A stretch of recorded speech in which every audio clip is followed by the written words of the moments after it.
இப்போ நான் இருந்தேன், கூட்டணிக்கு வர்றதுக்காக என்னை தலைவர் பதவியிலிருந்து தூக்க சொன்னீங்க, தூக்கிட்டேன். இன்னைக்கு எனக்கு தேசிய பதவின்னாங்க. தேசிய பதவி இப்போ வரைக்கும் கொடுக்கல.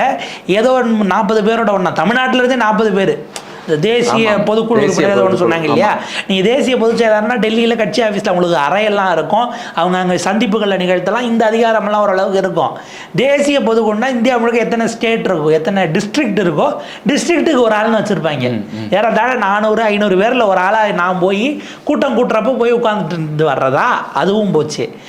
மத்திய அமைச்சராக இருந்து எல்முருகன் நகர்வாரான்னு பார்த்தா அவர் இப்போ கண்டினியூவேஷனில் போயிட்டு இருக்காப்புல. அடுத்த ராஜ்யசபா டென்யூர் வாங்கி முதல்ல ஒரு கேப் ஒரு ரிட்டையர் ஆனாரோ இல்லை ராஜினாமா பண்ணதுக்கான அந்த இதில் தான் அவர் போனார். அதுக்கு பிறகு இப்போ திரும்ப 6 வருஷத்துக்கான இதை கொடுத்து அவர் இப்போ அசைகிற மாதிரி தெரியல. எல்முருகனான பிறகும் அப்படியே தான் இருக்குது. அப்போ நான் செவனேன்னு இருக்கேன், நீங்கள் ஜெயிச்சு இந்த நயனார துணை முதல்வர் ஆகிறதுக்கு நாளைக்கு அவர் ஓகே சொல்லிட்டா நீங்கள் இங்கே அமைச்சராகிடுவீங்க.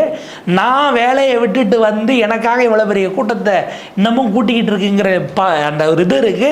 நான் நீங்கள் பயணம் போய் செய்தியால் நான் ஏர்போர்ட்டில் ஒரு 1/2 மணி நேரம் ப்ரெஸ் மீட் கொடுத்துட்டு போகிறேன், எப்படி பற்றிக்கிட்டு எரியுது பாருங்க அப்படிங்கிற லெவலுக்கும் இதில் செஞ்சுருக்கு.